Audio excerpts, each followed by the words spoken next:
episode, Natalie and I interviewed Dr. Natasha Campbell-McBride. Dr. Natasha graduated with honors as a medical doctor in 1984 from Bashkir Medical University in Russia. Following this, she gained a postgraduate degree in neurology and completed a second postgraduate degree in human nutrition at Sheffield University in the UK. She specialized in using nutritional approach as a treatment and has become recognized as one of the world's leading experts in treating children and adults with learning disabilities and other mental disorders, as well as children and adults with digestive and immune disorders. Dr. Natasha is the developer of the Gut and Psychology Syndrome diet, GAPS for short. This protocol has made a world of difference in my life and Natalie's life. Natalie and I have had significant healing with this approach, so I hope you'll enjoy this engaging conversation. Hey everyone, my name is Natalie and I'm the founder of Nutrition with Confidence. If you are fascinated by holistic health ideas and trying to improve your own symptoms, you are in the right place. You might also be feeling overwhelmed by conflicting health advice, struggling with consistency, or just too fatigued to create a strategic plan for your health goals. If so, I invite you to get the help you need from one-on-one guidance with your own functional nutritional therapy practitioner. At Nutrition with Confidence, or NWC, we understand the frustration of sifting through endless information, trying to find what works. We know how challenging it is to follow through on health protocols and the fatigue that comes with not knowing where to start, if it's even working, or how or when to shift gears. That's why we are here to empower you to build confidence in your own body's incredible ability to heal itself. Our unique approach helps you reconnect with yourself. Imagine having a safe, supportive connection with your team that truly values you and calms your nervous system. Whether you're dealing with chronic health issues, looking to optimize your nutrition, or just want to have a healthier lifestyle, NWC provides personalized strategies tailored to your needs. We don't just treat symptoms, we address the root cause of your health concerns. And the best part, every member of our team is passionate about your journey. We're not just experts in the diets and nutrition therapy, we are partners in your healing, guiding you every step of the way. If you are ready to become confident in your health, visit nutritionwithconfidence.com and discover how we can help you harness the healing power of nutrition. Thanks for listening and stay healthy and confident until. All right, Dr. Natasha, thanks for being on the podcast today. Wanted to start off, a central tenet to your theory, gut and psychology syndrome, GAPS for short, is that leaky gut and a damaged gut is kind of at the center of a lot of psychological, or maybe all psychological and physiological disease processes. So I thought we could start by having you explain what is happening with leaky gut or with a damaged gut. Thank you for inviting me. I'm delighted to be here. And it's a very good question. So GAPS started more than 20 years ago now. The whole concept with the publication of my first book, Gut and Psychology Syndrome, which focuses on the brain. And that book explains, it's the yellow book, see, it's this one. So that book explains what happens in all mental illness and learning disabilities. From my point of view, all mental illness and learning disabilities are GAPS, all of them, without exception. What happens in these people? They have abnormal gut flora, a community of microbes that sit in their digestive system, which is damaged and dominated by pathogenic species of microbes, pathogenic bacteria, viruses, fungi, archaea, protozoa, all kinds of little creatures there. They digest the food that you eat in their own way, convert it into millions of poisonous chemicals. At the same time, they damage the integrity of the gut wall, making it porous and leaky. Literally holes develop in the gut wall of the person.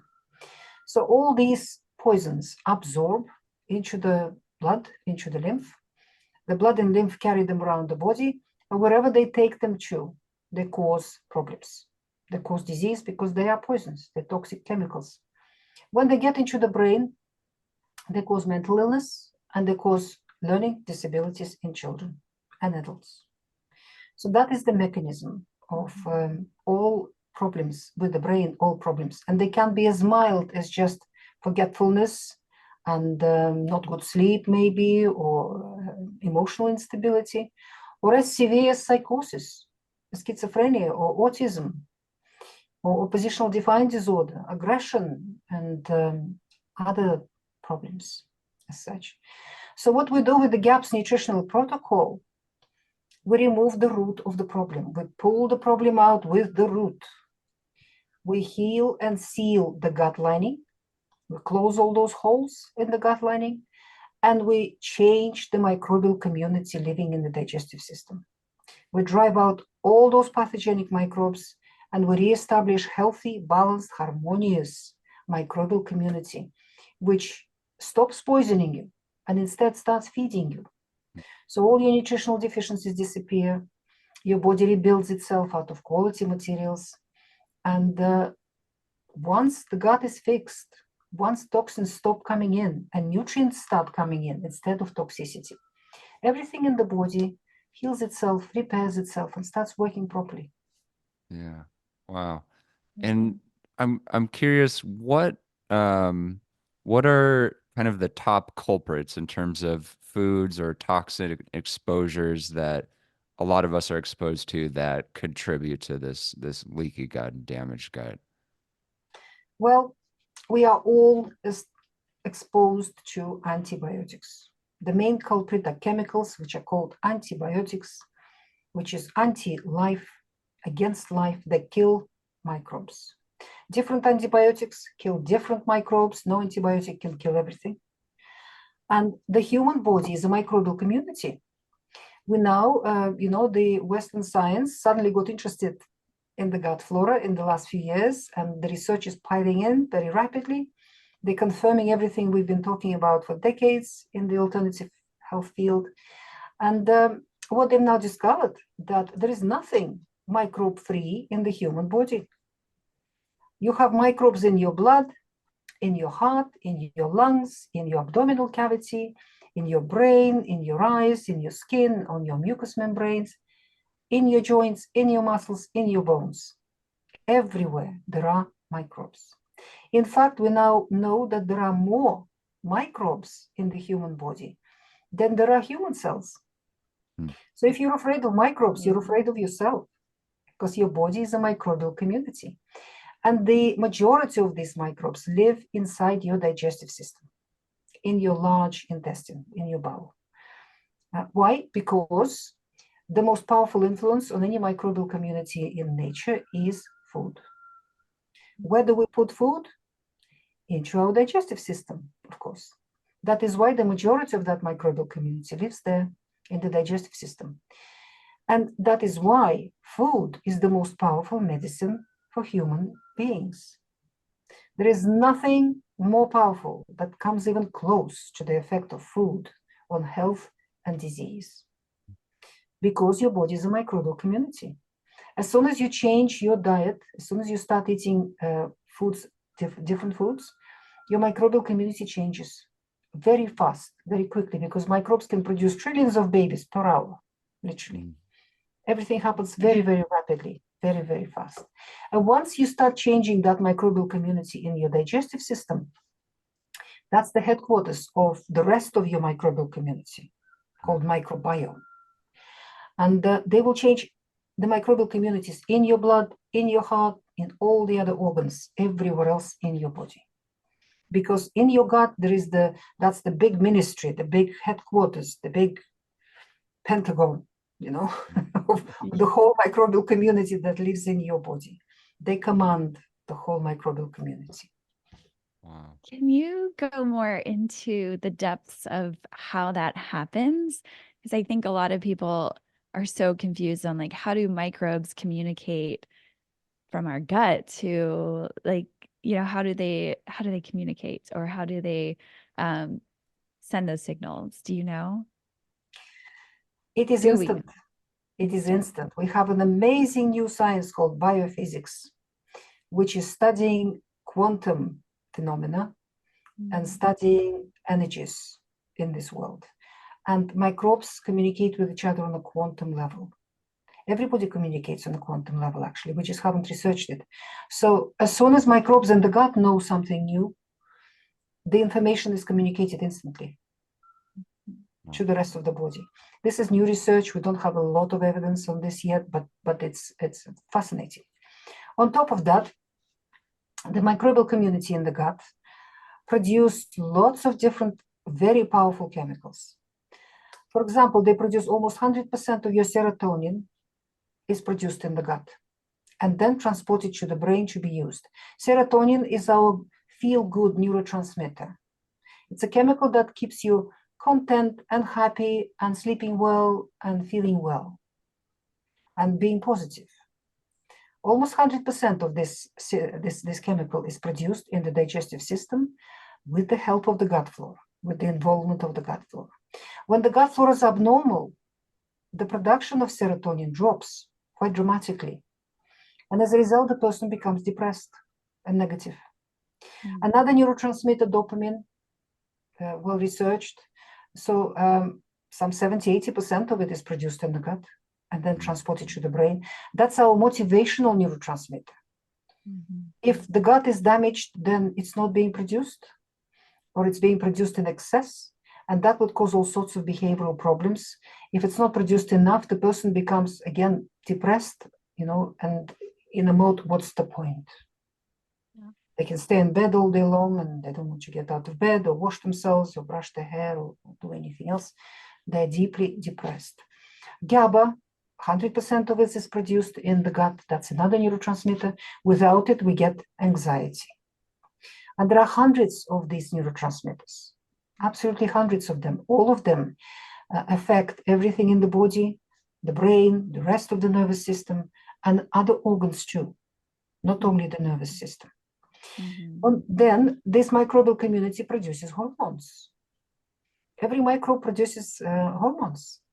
The flow of hormones is so powerful from our gut that now some researchers are calling the gut flora the biggest endocrine organ in the human body. Wow. And these hormones are talking to your hormones that your body produces. Your thyroid hormones, your pancreatic hormones, your adrenal hormones, sex hormones, and other hormones. And if the gut flora is abnormal, unhealthy, the flow of hormones is abnormal, unhealthy. And that makes your whole hormonal balance abnormal in the body. The typical situation is that adrenal hormones are all over the place. So you're either in fight and flight mode, or you're exhausted, and you can't handle any stress or can't handle any pressure. You just fall apart when any pressure is put on you. Your thyroid hormones can be initially too high. So you can be in a manic sort of state, but then it collapses again and become low. And you become depressed and have low energy and start putting weight on, which you can't shake off. And skin problems follow, and many other problems follow. Your sex hormones can be all over the place. Some too high, some too low, which lead to confused sexual development in children, and PMS, and endometriosis, and polycystic ovaries, and many, many other problems that many people are suffering from. And the hormones are the masters of our metabolism. Every hormone affects everything in your body. Every cell, every organ, every function. It's like a symphony. It's like a large, complete orchestra where every little fiddle, every instrument, is important.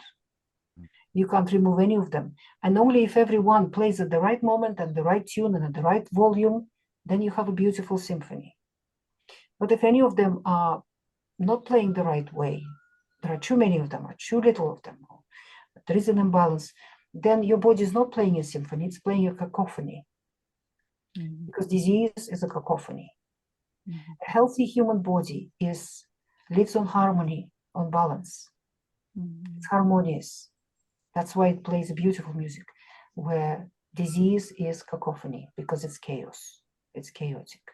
So these are just two things that the gut flora produces: neurotransmitters and hormones.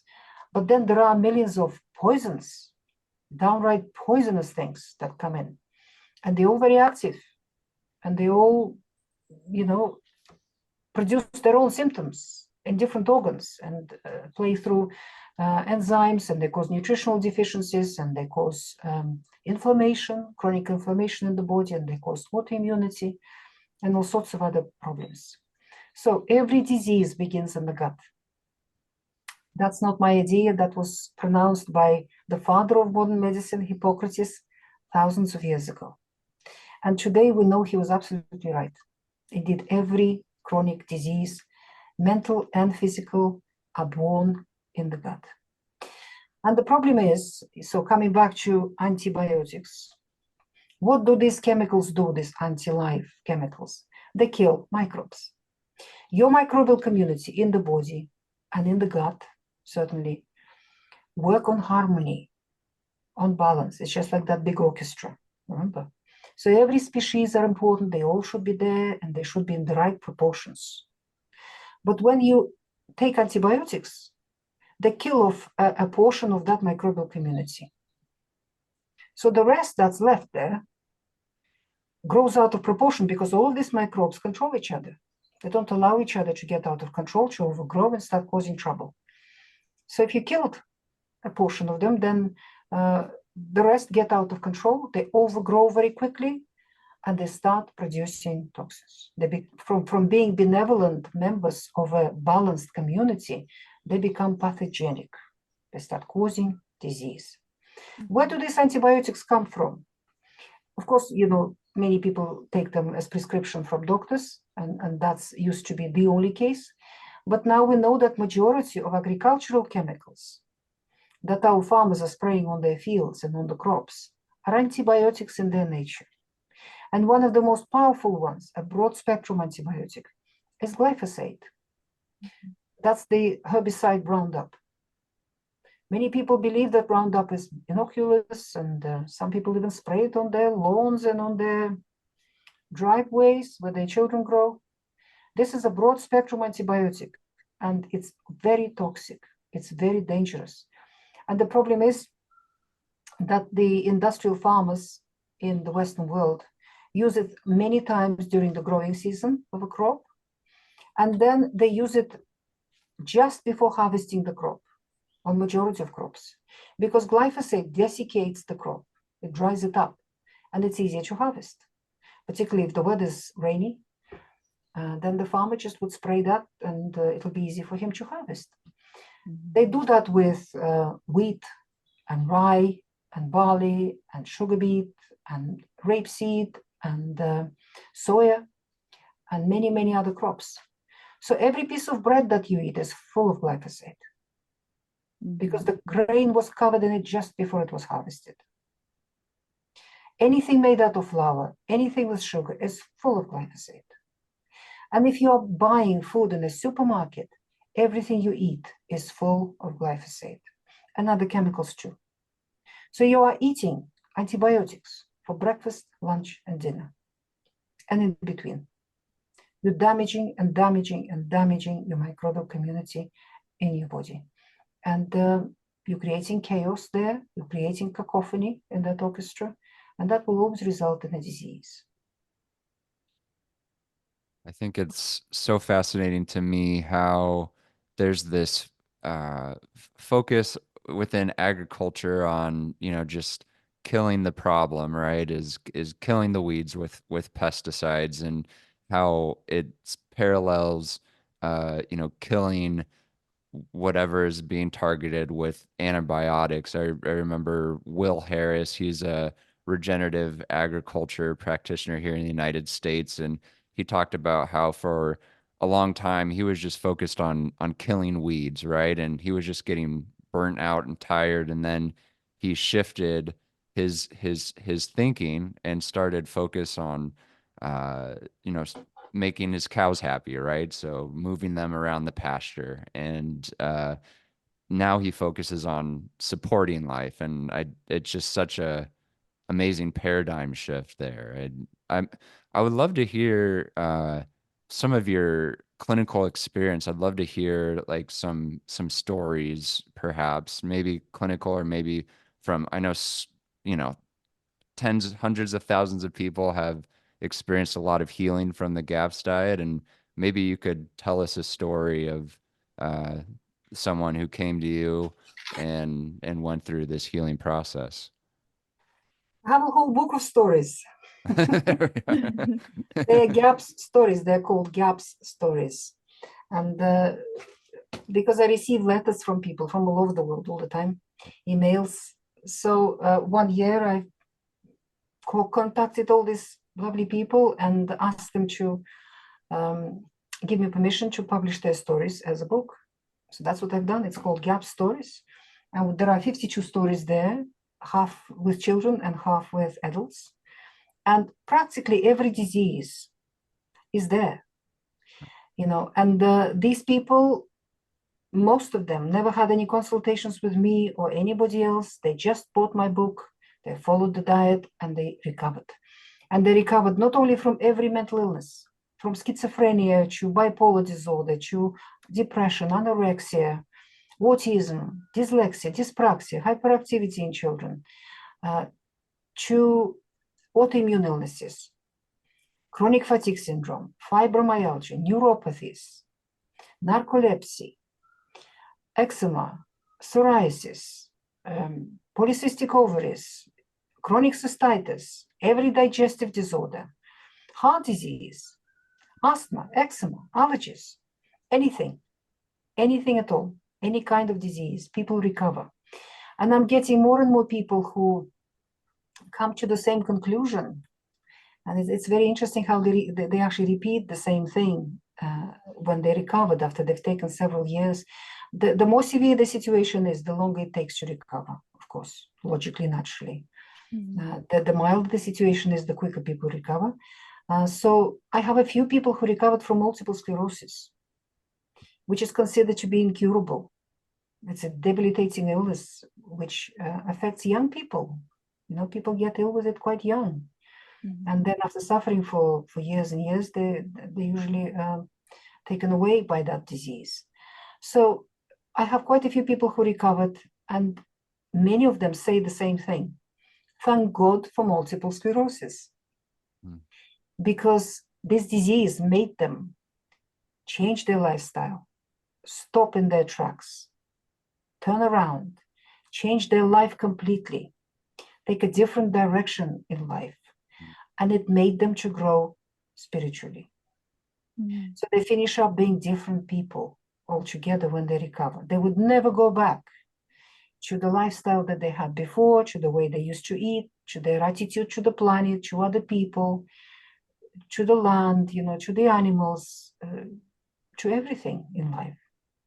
It makes you kinder, and it makes you better, and it makes you more loving and wiser overall. So these people confirm the same finding that I find with many people, that disease is not an accident. If you got a chronic illness, it's not an accident. It's your spirit, because we are spiritual beings. We're not just these bodies walking about. The body is only a jacket that you wear in this material world. When the spirit comes into this material world, it has to have some kind of vehicle, because it can't live in this material world without it. So it builds a body for itself from dust to dust, from the materials of this world. It builds a body for itself. It lives in this body. And then when it's finished here, it goes back and leaves the body here to decay and give nutrients to produce other life forms, to feed other life forms. In this material world. So the body is only a jacket that you wear. It's like a spacesuit. You know, if you decided to fly to the moon, you can't jolly well jump out of the spaceship in your shorts and t-shirt and run around the moon, right? You have to have a spaceship to walk around the moon, a space suit. Well, the same for this material world, for this planet. When the spirit comes here, it has to have a spacesuit to exist in this material dimension. And that's your body. So when the spirit wants to learn a lesson And every one of us comes into this world for a reason and with a purpose, not just to have fun and enjoy ourselves. We come here for special lessons. And in order to get that lesson, the body gets the disease, and by facing that disease, by treating your body with love, by doing everything that's necessary to heal yourself from the root cause properly, your spirit grows. Your spirit grows and your spirit gets the lesson. You change. It's like we're just trying to find that harmony again with ourselves and then the bacteria that we live amongst and all the species and everything.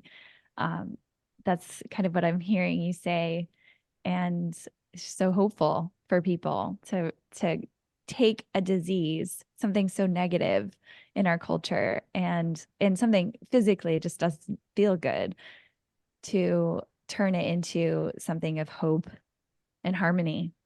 And absolutely. And of course, every one of us has a choice, and nobody's allowed to sit on a fence. You have to either take this choice or that choice, and there are always two choices. There is the right choice and there is the easy one. So some people take the easy path. They prefer that. They go to the mainstream doctor. The doctor gives them pills to suppress symptoms, to kill the pain, to kill the inflammation, to kill the immune system, if it is an autoimmune disease, to just kill this and kill that and stop the symptoms. But the symptoms is the way your body communicates to you that you're damaging it, that your lifestyle is wrong, your diet is wrong, the way you think is wrong, your attitude is wrong, and your spiritual activity is wrong. That is why you've got this disease. And the body gives you symptoms to let you know that you are misbehaving. You need to change all of that. Going to a doctor and starting to take pills to kill the pain, kill the inflammation, kill the immune system, stop symptoms, is basically telling your body, stop calling for help and suffer in silence. Because the only way the body can let you know that something's wrong is by giving you these symptoms, giving you pain, giving you inflammation, giving you limitation of function or some skin rash or some other unpleasant symptom. So the disease continues in your body. These drugs never stop the disease itself, they only mask it. While you are unaware, the disease continues because you're killing symptoms. And the disease sooner or later will win and will destroy you, destroy your body, and the pills will stop working, so stronger pills will have to be used, and all of them have side effects. So that's the easy path that people take. The right path is to stop and think, why do I have this disease? Why do I need it? Why was I gifted with this particular problem, health problem? What is the root cause of it? The information is all there. If you ask that question, if you really want to know the root of your problem, there's plenty of information. There are wonderful books, there are wonderful websites, wonderful specialists in the world, but not in the mainstream. There is a place for mainstream medicine. There is a place for all forms of healing in the world. And the mainstream medicine is wonderful at dealing with life and death situations. If you got hit by a bus, God forbid, you need mainstream medicine. They would know how to save your life and how to fix your broken parts, but then it's up to you to heal. Because mainstream medicine cannot heal. It's about disease, it's not about health. But when it comes to, when it's life and death situation, emergencies, you need mainstream doctors. But when it comes to chronic degenerative diseases, long-term chronic conditions, when there is no danger to your life, but you're just suffering, the mainstream doctor is probably the last person you want to go to.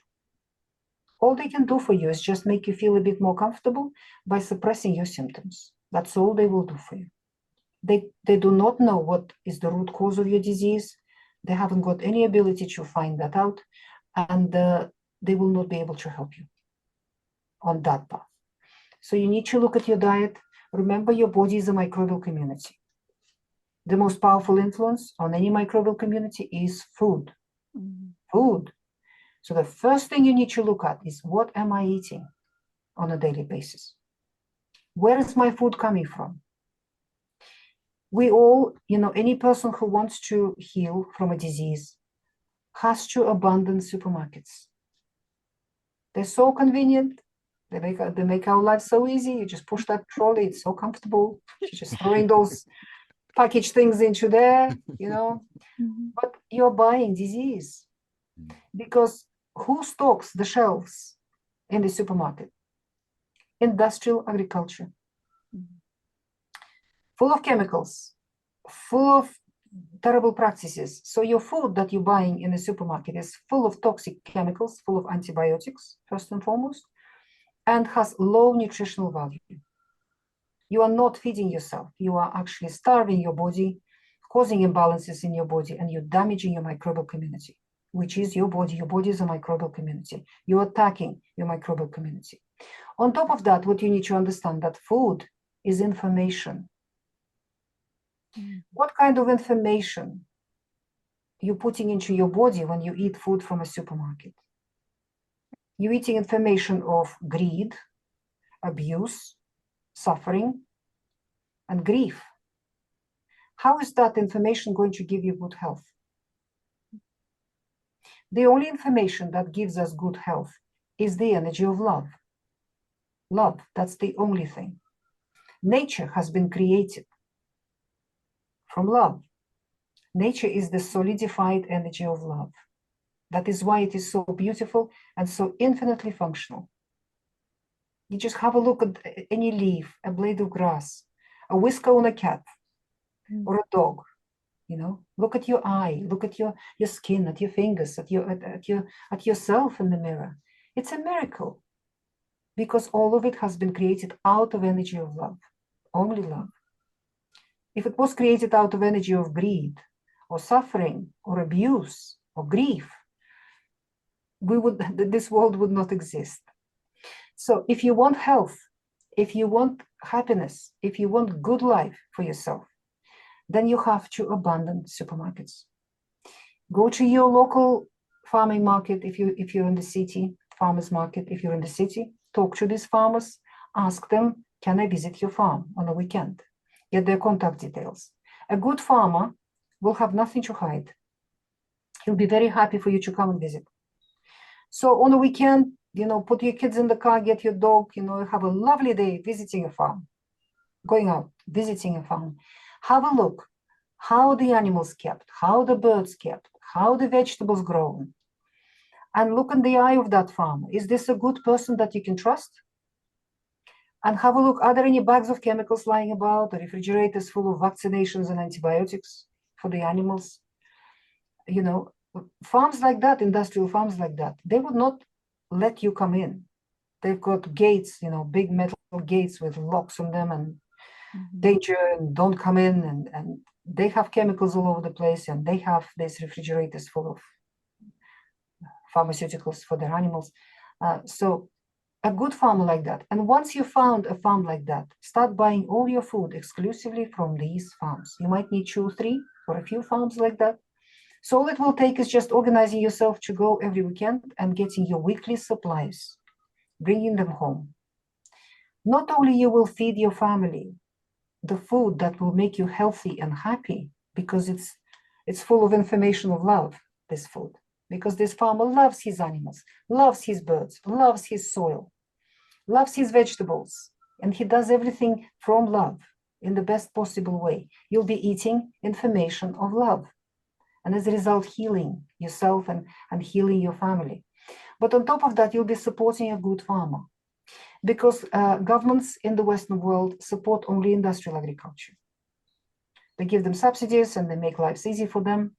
But the life of organic farmers, real farmers, is made very difficult for the governments. The only farmers who survive are the ones who have a good customer base, where they sell their produce directly to the customer, avoiding all the middlemen, but particularly avoiding supermarkets, because supermarkets, 90p out of every pound goes to the supermarket. The farmers get nothing, practically nothing. for their produce through the supermarket system. So not only you will have a lovely time driving out of the city every week to these farms, you'll be making good friends. And if you form a group in the city out of your friends and family, then the farmer will be happy to deliver to one house in the city, one apartment in the city. So everybody can come to your apartment and pick up their bits and pieces once a week. Mm-hmm. So all it takes is getting organized, rather than just pushing that trolley in the supermarket and buying disease for yourself. Okay. Yes. Do you think that's more important, is the sourcing of our food than even following the perfect, like if someone follows the GAPS diet perfectly, but they're getting a lot of things from the grocery stores still, I mean, I think people can still heal with the powerful principles of the GAPS protocol, right? But I wonder how much weight do we still need to put into actually getting to the source of where our food comes from and connecting on this deeper level, like you're talking about with the spiritual love of where our food comes from. Well, life is very diverse. If your family is not afflicted with severe chronic health problems, then just changing your food supply to an organic, good one from farms, directly from farms, can make a huge difference for your family. By the way, keep in mind that organic label in supermarkets cannot be trusted anymore. Mm. It's been corrupted. The whole organic sector has been corrupted thoroughly. You cannot trust organic label in the supermarket. You're just wasting your money on produce that is likely not to be even pretending to be organic. It's from the same sources as everything else. So, but if your family has a chronic severe condition, then you do need to follow the GAPS diet. Whether it's your children or yourselves or one member of the family. Usually when there is a sick child in the family, the parents are not healthy either, and the siblings are not healthy either. So the whole family needs to go on the GAPS Nutritional Protocol. GAPS diet has now been around for more than 20 years. It's a program. It's very powerful. It heals the body from inside out thoroughly, and it rebuilds your body out of quality materials. Because your body is made out of food that you eat. That's the building materials that your body uses for building itself. And every cell in your body only lives a few days. They have a short life. They work very hard, they get old, they die, they get removed. A new baby cell is born to replace that old cell. Your body is giving birth to trillions of new baby cells every day. These baby cells need to be made out of something. Building materials are required. If you are on a standard Western diet, eating out of a supermarket, then your body is built out of poor quality materials. That's why it doesn't work. That's why it hurts here, and there's inflammation there, and there are headaches, and you're not sleeping well, and you're not feeling well, and the energy is not there, and you're overweight, and there's a myriad of problems that happen. But once you go on a GAPS diet, and particularly if you make an effort to get good quality food from farms, and they don't have to be certified organic necessarily, because many good farmers can't afford the certification. Certification is expensive. They do produce their food in the best possible way, but they avoid the certification. And they don't believe in it anymore because they know how corrupt the organic sector is now, how corrupt that certification is now. So just look, at the person, look at their practices. It doesn't have to have a label organic on it. The food will be clean, and there will be good quality, and there will be high density. So when you start eating food like that, you will be building your body out of high quality materials. If you're sitting in a car, let's say, as an example, and this car is built out of quality materials and everything's built properly, you feel comfortable and it works for you, doesn't it? It turns when you need to turn, and it does what you need it to do. But if you're driving some beaten up old thing that's made out of bits and pieces that are inappropriate, then it's not working very well, doesn't it? It's not very comfortable. It doesn't do what you want it to do, and it's making a lot of noise, and it smells, and it's not comfortable. Yeah. The same with the human body. If your body is made out of poor quality materials, it rattles and it hurts and it doesn't work properly. Mm. And your spirit sitting in that body is struggling to live in this world. Absolutely. I Can you, I oh sorry, I was laughing as you were giving the car metaphor when you said smells because when before I was introduced to the GAPS diet, that would have been an example of my body, my metaphorical car. Did you have a question, Natalie?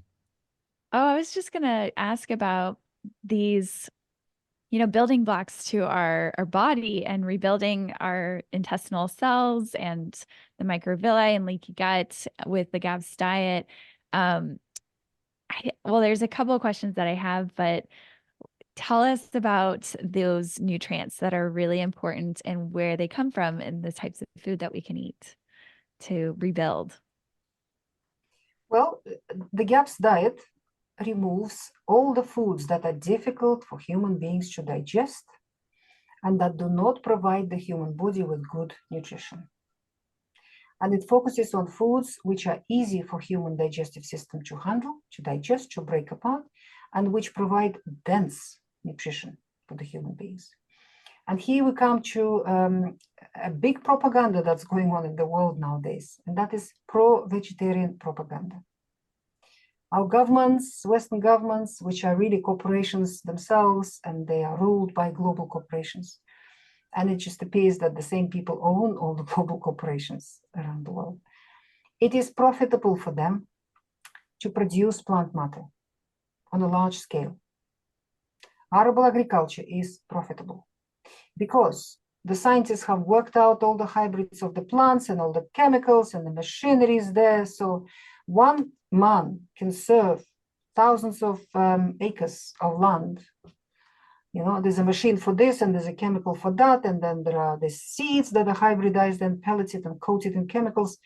And it's all written down for him. On day 1, you spray this. On day 5, you spray that. On day 14, you spray that. And it works.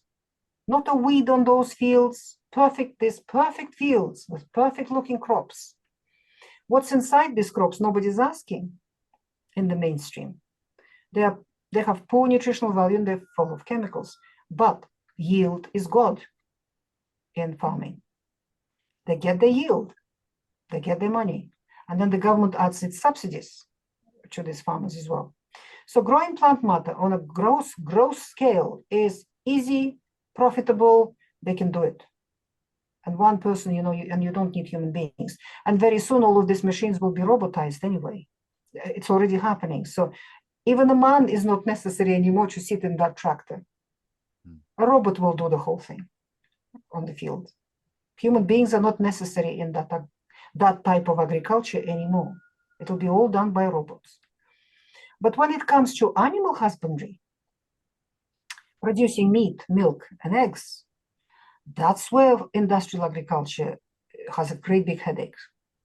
Because animals and birds just refuse to comply with the industrial model. They get sick and they die. Mm-hmm. Because all the animals and birds are designed by Mother Nature to be under the sun, in the fresh air, in the wild, on the pasture. They need to be on the grass, on the pasture. And it shouldn't be a pasture with just one monoculture hybrid grass grown with chemicals. It needs to be natural pasture with more than 60 grasses and herbs growing in a mixture.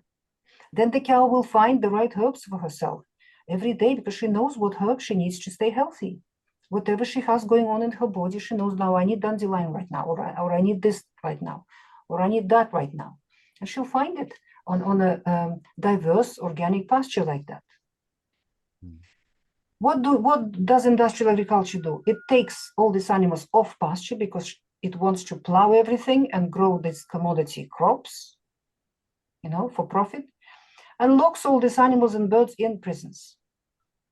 They never see the daylight, and they overproduce grain. Our industrial Western agriculture has been overproducing grain for decades. This fact is carefully hidden from the population. Instead, the population is shown pictures of children in Somalia or Ethiopia, starving children, and saying that we're not producing enough, we need to plow all our green belts around cities and Trali-Valley.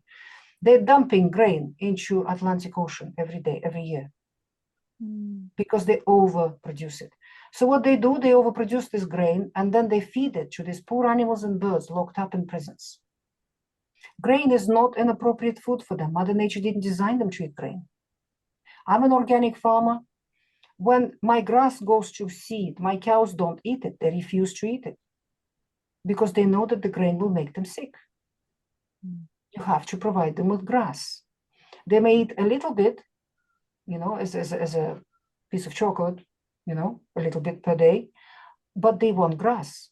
They don't want grain. Where in these prisons, they feed them grain, they feed them soya, they feed them all sorts of things. So all of these animals and birds become sick. They have to be killed young because otherwise they develop cancers. They all have inflammation. More than 75% of cows in that environment have mastitis. So a lot of pus goes into the milk. That milk has to be pasteurized because it's full of infection. And the quality of meat, the quality of milk, and the quality of eggs are very poor. You know where the yellow color comes from? In an egg, in a natural egg of a chicken that runs around the pasture in the sunlight. The color in the yolk comes from grasses and herbs that chickens eat in abundance. They find their own meat on pasture, the worms and the grubs and the insects, but they also eat a lot of grass and a lot of herbs. Carotenoids in the grasses and herbs give that yellow-orange color to the egg yolk. And the more grasses and herbs the chicken eats, the darker the color, the more beautiful the color of the egg yolk. It's very good for us. It turns into vitamin A, and it's very, very nourishing for us when we eat eggs like that. Do you know where the color comes in a supermarket egg, in an egg yolk? From a synthetic dye that's added to the feed of the chickens. Wow. Which egg is going to give you good health? The one with synthetic dye or the one from pasture, the real one? So the quality of meat and the milk and the eggs of pastured chickens and pastured animals isn't comparable to the quality of those poor, miserable, sick animals and birds that sit in those prisons. So as a result, these farmers, because they've plowed all their fields, there are no pastures, they have refrigerators full of steroids, full of antibiotics. So these birds and animals are constantly on antibiotics, constantly on various drugs. The vet bills are very high, and many of them die in that environment. So it's unprofitable for industrial agriculture to produce these things. That is why in the last few decades, they've invested billions, the owners of the big corporations invested billions into new technologies of producing synthetic meat, synthetic milk, and synthetic eggs. These things are already in supermarkets. You can 3D print your medium rare steak. 3D printed salmon is already in some supermarkets. These things are made out of God knows what, and don't expect any good health from that, from these sort of things. But for the big corporations who have invested all these billions into synthetics, the real meat, real milk, and real eggs now are a competition for that highly profitable adventure. So the next thing that they are now doing through Western governments and through international corporations and international organizations, they are trying to get rid of animal husbandry altogether. They're trying to destroy it.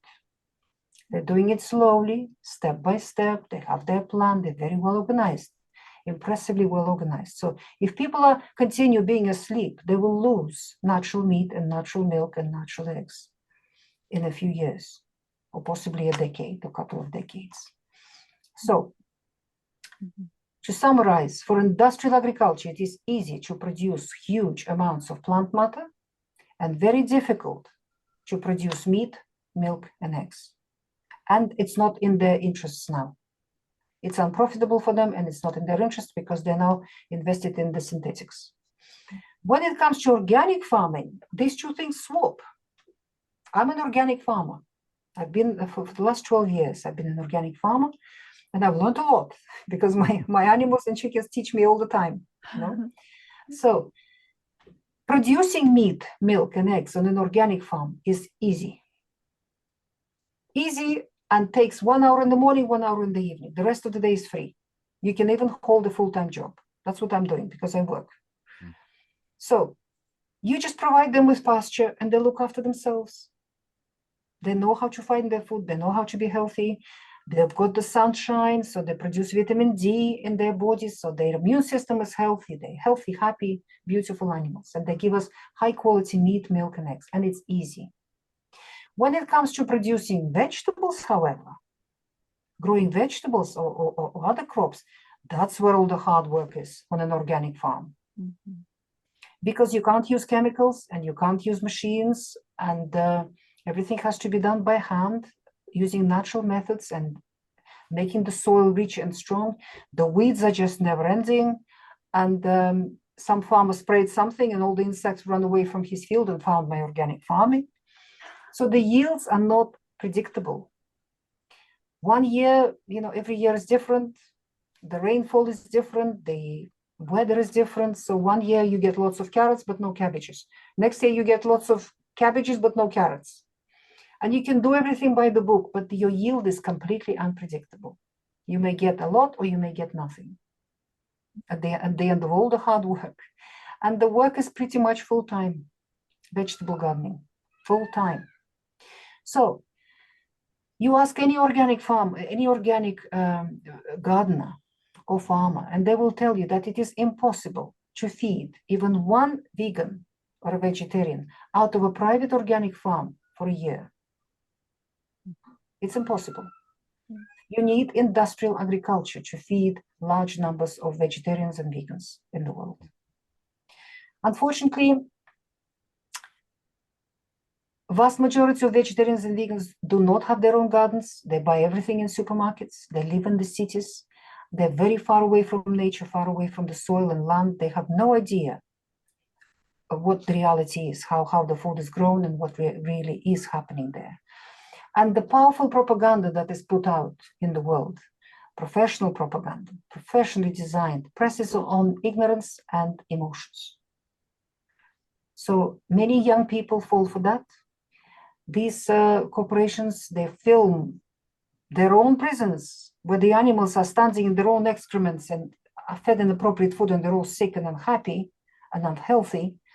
And then they use that footage to convince the world not to eat meat, as if their model of producing meat is the only one in the world. Mm-hmm. In every country, there are hundreds and hundreds, in every Western country, there are hundreds of organic, proper farms. You do not need to buy food from industrial agriculture, produced by industrial agriculture.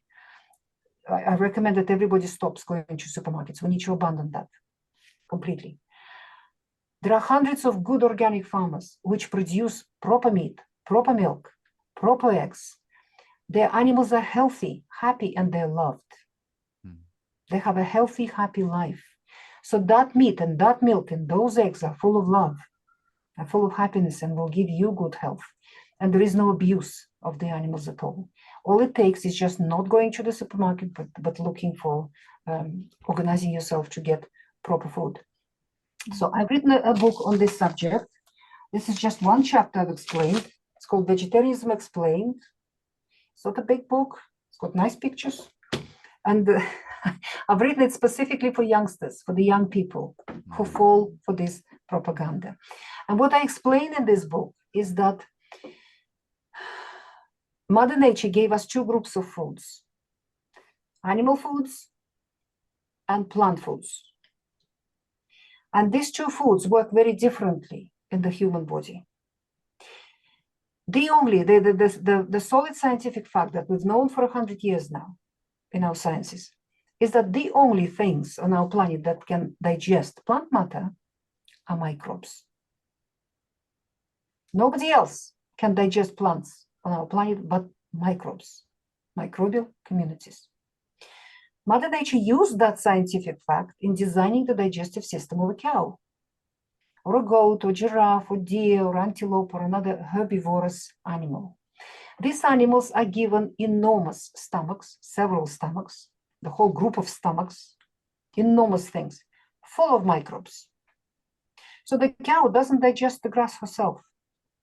That job is done for her by that rich microbial community in her three enormous stomachs. These stomachs are called the rumen. That's why these animals are called ruminants. We human beings don't have a rumen. We have one little stomach, small. When you swallow your food, that's where your food drops, into that little stomach in the upper digestive system, in the upper abdomen. And your stomach produces hydrochloric acid. The acidity can be below 2, below 1 pH. Very hostile environment for any microbe to survive in. A healthy human stomach is practically microbe-free. It's practically sterile. Remember, only microbes can digest plant matter. No microbes, no digestion of plant matter. But the hydrochloric acid and other elements of human stomach juice are perfect for digesting meat, fish, eggs, and dairy.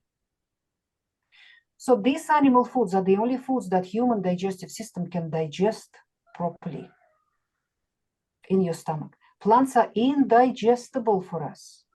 They sit in your stomach, not doing much. They go through your whole intestine, where the absorption of food happens, not contributing much at all. While meat, fish, eggs, and dairy digest properly in your stomach, and then they absorb properly, because you only can absorb what you've digested properly. And then when we analyze the biochemical composition of these animal foods in the laboratory, we find that in their biochemical structure, they are very similar to the structure of the human body. Because about 70% by weight of your body is water. By molecular count, about 90%. What's left in the dry weight of a human body is about 50-50, protein and fat. And when we analyze human protein and human fat in a lab, we find that they're almost identical to proteins and fats coming from meat, fish, eggs, and dairy. So these animal foods digest properly in us human beings, absorb properly, and they're appropriate for building our human bodies, the physical structure we live in.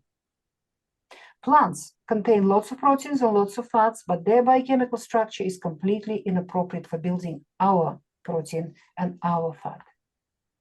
On top of that, they're indigestible. The most well-researched plant protein is gluten. And it damages everybody. The more we research on gluten, the more we're realizing that nobody can digest it. It damages everyone. Even a person who, on the face of it, doesn't seem to get symptoms from eating gluten-containing grains. It damages everyone. And that's just only one protein. There are lots of other proteins. The fats are largely polyunsaturated in the plants. We need some polyunsaturated fatty acids, tiny amount. The bulk of fat consumption, however, that the human body requires are animal fats, saturated, monounsaturated, and another that come in a good piece of meat, with butter, with ghee, with lamb fat, beef fat, goose fat, duck fat, pork fat. So these are the most appropriate fats for the human body. And the more of these fats we eat, the healthier we are. Vast majority of our young vegetarians and vegans don't know this information, and they can't access it anywhere. Our doctors don't have that information. Our nutritionists, mainstream nutritionists and the dietitians don't have this information. And the propaganda for vegetarianism and veganism is getting stronger and stronger. Veganism, where a person doesn't eat any animal foods at all, is not a diet. You're not feeding yourself at all. It's a form of fasting. And that's not my idea. I went to India several times and I've studied Indian culture, and Hindu pilgrims in India travel long distances across India. And part of their pilgrimage, Hinduism is one of the oldest religions in the world. They say it's more than 35,000 years old. And part of this pilgrimage for Hindu pilgrims is a 42-day fast. They described this fast to me, and it is identical to the Western vegan diet. These people call it a fast for 35,000 years.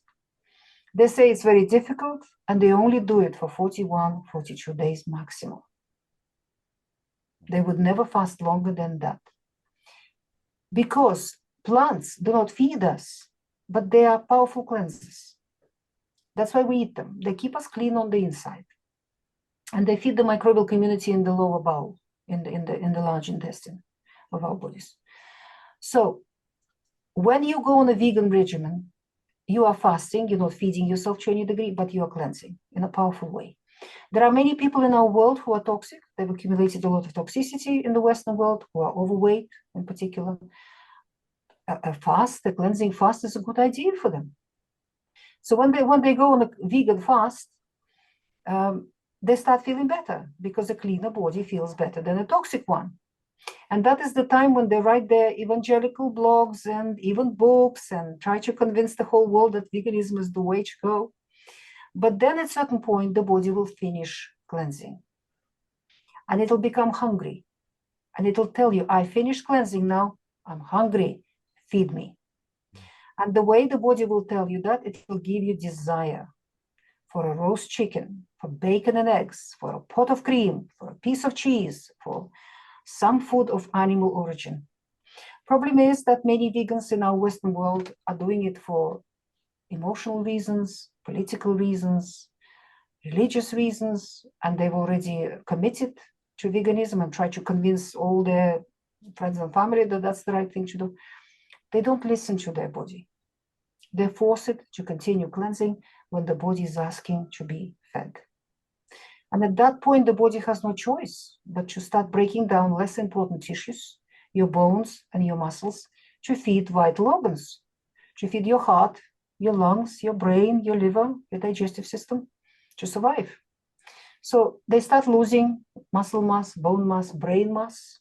The brain literally starts shrinking in these people. They become black and white in their thinking. They become hangry. That's the professional term, actually, made out of two words, angry and hungry. The hungry brain becomes angry. So these people are revolutionaries. They berate everyone and they are prudish and they tell everybody who eats meat that they are doing the wrong thing. And the sense of humor disappears and they don't even realize what's happening to them. And it's amazing how long they can push themselves, how resilient the human body is.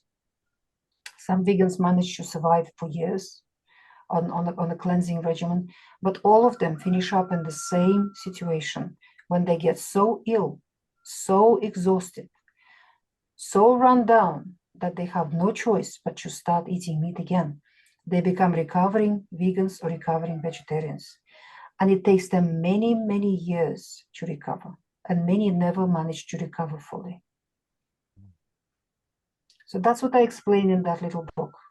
Yeah, and that's certainly resonant with Natalie and our experience when we first got together. We were eating more plant-based, and it was actually being introduced to your work that where we shifted and started eating animal products, and that was a game changer for both of us.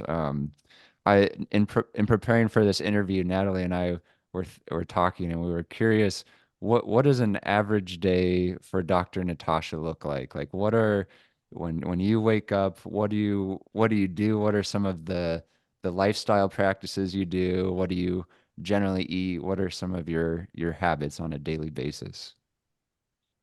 Well, I get up in the morning. I have a drink of half water, half kefir. We have lovely goats and lovely goat milk, and we make kefir with goat milk. And then I run around the farm because there's a lot to do. Yeah, I bet. So, you get things done, you look after chickens, you look after the milking the goats, milking the cows, doing all sorts of things, organizing the volunteers. And then by about 12 o'clock, I sit down and have my breakfast by midday, because before then I haven't got time. And then after that, I usually work on a computer. I write, I teach, I do interviews, there's a lot to do in that department. And then I run around the farm again, seeing what the volunteers are doing and how they're doing. And then in the evening, we look after all our animals and birds again and lock them up for the night. We put them to bed for the night. And that's the end of the day, usually. And then we have dinner at home. We have volunteers on the farm. We had hundreds of young people from all over the world, young and not so young, actually, people. And we had families with children too here. who come from all over the world to learn organic farming. We provide them with accommodation and food, and they work on the farm, and that way they learn. Because human beings don't learn by reading books and listening to stories. You have to actually viscerally do things to really learn. You have to go through experiences. So we teach these people to milk the goats and the cows and look after chickens and how to do the gardening. We do no-dig gardening. We don't dig the soil because the soil must not be dug. How to make compost, how to grow vegetables, how to do all of these things. We are beekeepers. We practice natural beekeeping. There are two varieties of beekeeping in the world. There is the mainstream beekeeping, which majority of beekeepers do, and that's the major cause of bee collapse disorder. The practices they have are very destructive for the bees. We practice natural beekeeping. It's completely different, where you respect the bee. And we get plenty of honey too from this form of beekeeping. So that's my typical day. And it's beautiful because no matter what work you're doing on a computer, no matter what stress you might be subjected to in your work, you just come out on the farm and just the environment and the birds and the animals and all the stress just goes woof. Yeah. and you're filled with joy, with exuberant joy, because nature is joyful, very joyful, and it works on balance and it works on harmony. Yeah, that's beautiful. I don't know if we have time, but can you tell us a little bit about that connection of like, why don't you till? Why don't you disturb the soil? And I love the connection between the microbes in the soil and our, like, what I call it, the soil of our body and our own health is like our gut microbiome. And can you tell us more about that and what you know? Soil is the most precious part of nature. That's where all life begins and all life ends. And soil is highly organized. It's a rich microbial community. I'm talking about healthy soil, not the soil in the industrial wasteland of arable agriculture. It's a microbial community. The basis of every microbial community in nature are fungi. They grow long, hundreds of meters long myceli, protrusions, the microscopic myceli, connecting every root, every hair root of every plant with all the other plants. The whole planet used to be covered in a blanket of this fungal myceli called mycorrhiza. And every myceli is about 100 times bigger than a bacterium is. So it's like a road work in the soil. Streets, lanes, roads, motorways. And along that road work, bacteria, viruses, and other smaller creatures build their little towns and villages and their cities, their houses. And this roadwork brings them water and brings them nutrients and takes the wastes away. So a soil, a healthy piece of soil, is like a complex, well-organized city. There are roads, there are streets, there is gas supply, water supply, sewage network, electricity supply, everything in there. When you stick a spade in that, take a piece and turn it upside down and break it, the whole city is destroyed. It doesn't work anymore. All the communications are destroyed, everything's destroyed. And the more you do that, the more the soil deteriorates, starts losing nutrients, the microbial community dies, and soil just turns into dead dust that cannot sustain life. I know the farmers around us. We are surrounded by industrial agriculture, and I know all these farmers around, they're all old boys. And they say, when I was a boy, there were worms in our soil and everything grew without chemicals. Today, if I don't put chemicals on my soil, nothing will grow at all. Because his soil is dead. It's a dead dust. All the nutrition for the plants comes from chemicals that he's spraying on that pool. And that poor dust is only there like a physical medium to hold the roots in place. That's all it is. And that's what our industrial agriculture is doing. Soil, healthy soil, is like a sponge. When the rain falls on it, it swells. And it holds enormous amounts of water because microbes produce humus. And it's a carbon polymer. You might be surprised to hear that the biggest reservoir of carbon on our planet is our soil, the humus in the soil. And it holds carbon in the soil for hundreds of years.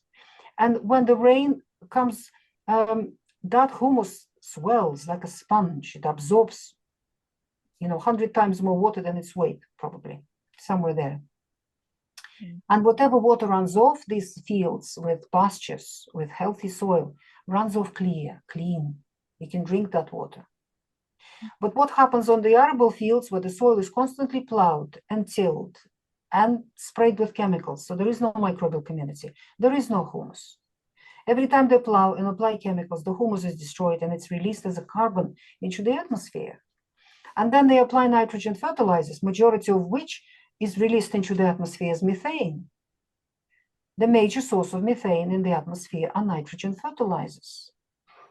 And they've made the lie that it's cows farting and belching and producing all that methane. That's a complete and utter lie. It comes from nitrogen fertilizers, from the arable agriculture. So that dust, that dead dust, cannot hold water. When it rains on these fields, the rains just run off immediately and they wash the soil away. That is why our rivers and streams run brown, dirty brown, after every rain in the industrial world. It's the soil being washed off the fields into all these rivers and streams. We're losing soil at an alarming rate. And if these fields are higher than a town or a village, then all that water running off those fields can flood the town, flood the village. We get floods every year now. And it's always connected to some fields being plowed up, higher up about that village somewhere, at a distance somewhere. So that's what soil is. It must not be dug. The soil that covers our planet is like a skin on our planet. Imagine scratching and picking your skin all the time. What will happen to it? The same. Nature never digs. If you observe nature, it never digs the soil. It covers it. It constantly covers it. It covers it with various plants in the spring and in the summer. And in the autumn, it covers it with dead vegetation, with leaves falling off the trees and grasses dying and plants dying. And as these grasses and plants decay, the microbial community in the soil digests them and turns them into soil. And the best and the quickest way to create soil are animals. When they're grazed correctly, not in a traditional way, in the regenerative agriculture that we now have, a wonderful new knowledge that we have how to create soil, the word traditional is actually a bad word, because the traditional practices of agriculture that humans used caused all the disasters that we have in the world. What they do with animals, they build a fence, a solid fence, and put the cows in there and forget about them. And the cows have their favorite plants. So what these cows would do when they're locked up like that, they would eat their favorite, number one favorite plant, and they would eat it until they kill it. Then they step on the next, second most favorite plant, and they eat it until they kill it. And so they go that way until that pasture deteriorates to plants which nobody wants to eat, to poisonous plants and not good for animals. That is why traditional agriculture believes that animals destroy pasture. And it's taught in the universities in the Western world to students of agriculture that animals destroy pasture. We need to get rid of animals. Does nature build fences and lock herds of animals in one place? It doesn't. Nature allows all these herds, huge herds of antelope and zebra in Africa and deer in the northern hemisphere and other huge herds to roam free. And nature gave them shepherds. And these are predators, wolves, lions, hyenas, cheetahs, and other predators, which are always following these large herds of herbivorous animals. Predators play a very important role in the grasslands economy. It takes the grass, the herd of zebra and lions to create a full circle of the proper economy. What happens? The lions are always circling around. They only hunt, natural predators only hunt when they're hungry. When they're full, they caught a zebra, they fill their bellies and they'll be digesting for 2 days. So zebra can relax, for a couple of days, while lions are lying about and just, being there, so zebra don't relax too much. So these herds of zebra, they don't spread out and relax and start eating their favorite plants. Because there are predators around, They are constantly slightly nervous and they bunch together, so their sides are touching almost, and they eat everything under their feet. They just mow the pasture. And without choosing, oh, I like this plant or I don't like that one, because there's competition between them and they bunch together. They eat everything. They eat a proper meal, not like a child who would, if you give a child a choice, between a soup and a cake, what are they going to choose? Mm-hmm. Same with these animals, they eat the proper meal because they're slightly nervous and they've got shepherds there watching them. So, and they urinate and they defecate and they trample, whatever they don't eat, they trample into the soil, whatever vegetation, whatever grasses they don't eat, they trample in, and that's organic matter. And when you mix that organic matter with their urine and manure, magic happens. Compost. How do we make compost? We mix manure with organic matter, wood chip or grasses or straw or hay, old hay. And when you combine the two, it starts fermenting and it turns into compost, turns into soil. So what these animals do, they urinate, defecate, they trample, and they move. And they leave that place where they just were for a few months until all the urine and manure went into the soil and new grass grew. Only then they will come back to that place. And that takes 3-4 months. So that patch of soil will be resting, recovering after these animals. Soil needs to rest after the animals have grazed it. So what the regenerative agriculture does, it copies this process that Mother Nature designed. We move the animals all the time. As soon as we see that they're finishing with a particular patch of grass, that they've eaten it, we move them, and we use electric fences. That's a wonderful technology. That's a very, very useful, very easy to build, very easy to remove, electric fences. And you move the animals on a fresh patch of grass. And that place where they just were, which they've eaten, and they covered in their excrements, that's wonderful gift for the soil. Precious stuff. Cow manure, goat manure, pig manure, and urine are precious stuff for the soil, absolutely precious. And we leave that patch of soil to rest for at least 3 months until all that manure and soil go into the soil, all those excrements turn into the soil and the grasses grow again. Only then the animals come back to that patch of soil. And every time you circle the animals like that, the topsoil becomes thicker and thicker and thicker. More and more humus forms. And in order to make humus, you need carbon. So the plants capture the carbon out of the atmosphere, they capture the methane out of the atmosphere, and they put it into the soil. So on an organic farm, in the correct rotational grazing of the animals, we are reversing global warming. And that's what animals do in Africa and other places. So in order to heal our planet, we don't need to become vegan and vegetarian. Vegans and vegetarians are destroying the planet because they're relying on industrial arable agriculture. And that is the major destructive force on our planet. Vegans, you are destroying the planet. You're not saving the planet. What will save our planet is 1,000,000 times more heads of cows, pigs, sheep, goats, chickens, turkeys, grazed correctly on pasture. The scientists on the good side of humanity have already calculated we can reverse the whole thing. We can capture all that carbon and whatever it is they say out of the atmosphere in a matter of 20, 50, 20 years. If we turn our arable fields, at least 50% of them, back to pasture and put all the animals there, and we increase the numbers of our herbivorous animals. We are overproducing grain and soya and commodity crops. We are dumping them in the Atlantic Ocean. We don't have a market for them. But because they're profitable, the corporations want to continue producing them. We don't need to plow so much. We don't need to grow so many crops. We need to convert at least half of our arable fields back to pasture and take all the animals and birds out of their prisons, put them back on pasture where they will be healthy and happy, and they will give us beautiful, healthy food.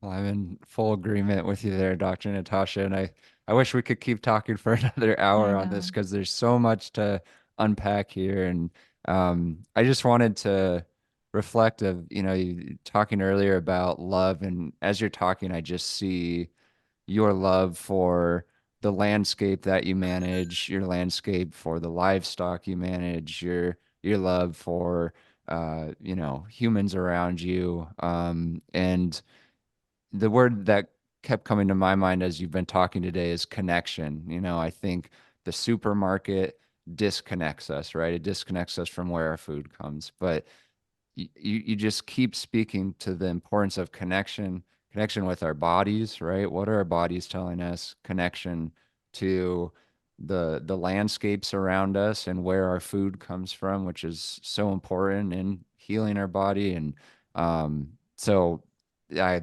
love all these ideas.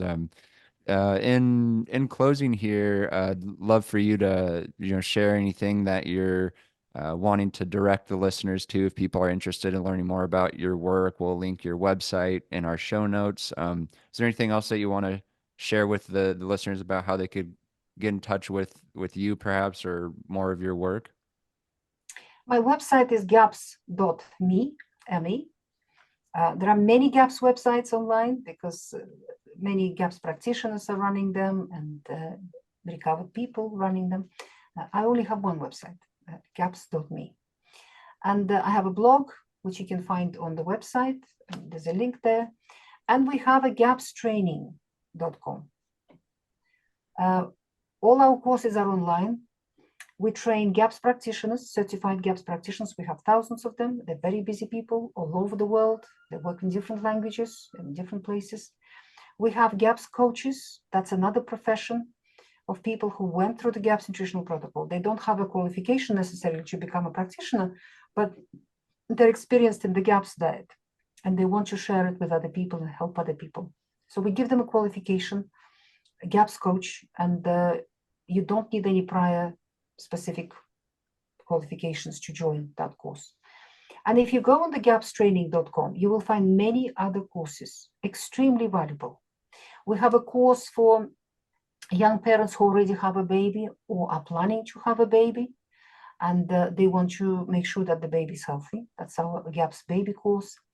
We have a course for people who struggle to wrap their brain around the whole protocol. So you can join that course. If you want to heal and recover from a particular illness, you can join that course. You'll literally be held by your hand and led by the hand. All your questions will be answered. You can learn bit by bit what to do, how to do it correctly, what recipes. There's a lot of information, a lot of knowledge there. So we have that course for GAPS Made Simple for beginners. We have a course on electromagnetic pollution. We have a course for parents who are struggling with children who are fussy eaters. Many GAPS children would not eat this and would not eat that, and they're very difficult to feed. They're fussy. There is a solid physiological reason for that, and it's all explained in that course. That course is run by practitioners who are parents themselves, and they went through that situation themselves. You will really be helped. You will really learn how to deal with that situation. Your child will start eating everything you put in front of them, practically everything, if you go through that course. We have a course on no plant GAPS diet. That's a variation of the diet that I've described in the second GAPS book. That's called Gut and Physiology Syndrome. Remember, the yellow book was focusing on the brain. This one focuses on the rest of the body. So I cover autoimmune illnesses, allergies here, neurological illnesses, endocrine disorders, digestive problems, any kind of physical condition that can develop in a human body. And there I give a full spectrum of the GAPS diet, because every human being is unique. We have to adjust the diet to the unique situation and unique person. And some people are so severe, they cannot digest any plant matter at all. At least for a period of time, they need to stay purely on animal products. They cannot eat any vegetables, any fruit, any nuts, any seeds, nothing. Because these plant matter their digestive system is so damaged. They damage the digestive system further, they feed pathogenic microbes, and the person just is not recovering as a result. We have a fantastic new course on a no plant GAPS diet. A lady who runs that course and who designed it recovered herself from a very severe end of Crohn's disease, where she was facing removing all of her digestive system practically, and with the mainstream medicine. And she really explains how to do that diet effectively, how to deal with social situations, how to deal with family, what to cook, how to go step by step. It's a beautiful, beautiful course. The same lady runs a course on enemas. There is everything there is to know about enemas, you will find in that course. And enemas are extremely helpful for many people, particularly people who are constipated, people who are compacted, who have a compacted bowel, and have other bowel issues. So have a look at that course. We have many other courses. So please go on gapstraining.com. You will find all of these courses there. We run an annual GAPS conference online because our GAPS community is international. People live all over the world following the GAPS Nutritional Protocol. It's difficult for us to get in one place, particularly in the current world. So we put that conference online. It's very successful. And it's run in such an amazing way. Technologies are getting better and better all the time, where people can communicate months in advance, can form groups and make friends, and before the conference actually begins. And then we go through the conference. It's usually in February, happens every February. And then after that, you have 6 months access to all the lectures and to the forum, and continue communicating with people and listening to the lectures. Great. Well, thanks so much, Dr. Natasha. And I just want to extend gratitude personally for your work, because I had chronic stomach issues a lot of my life, and Natalie was introduced to the GAPS diet. She did it. She said, "You've got to do this." I've never thought about, much about the food I put into my body up to that point, but it's been like 3 years now since I put those stomach issues into remission, and it was some of the most pain that I would experience. So it speaks to the power of these principles you've identified and communicated. And so just thanks so much for all the work that you do. It's been That's a pleasure. very Thank you. personally impactful. So Yeah. Human body is a miraculous creation. It's your own body that heals itself. It has every mechanism of healing you from anything programmed into your body. And there is a spirit in that body who is so powerful. There is nothing more powerful in this world than the spirit that's inside your body. All you have to do is listen to that spirit, listen to your body, and give them what they're asking for. There is no such thing as a hopeless situation. There is no such thing as an incurable illness. No matter what the mainstream medicine says, even genetic illnesses respond to the GAPS Nutritional Protocol. And I'm amazed every time, because I meet people all the time who give me their story, and I learn from them. Everything I write in my books, I haven't got from any other book or anywhere else. I got it from my patients, from human beings who went through their life experiences. It's a real information. Oh, beautiful. Thank you so much, Dr. Natasha. This has been such an honor.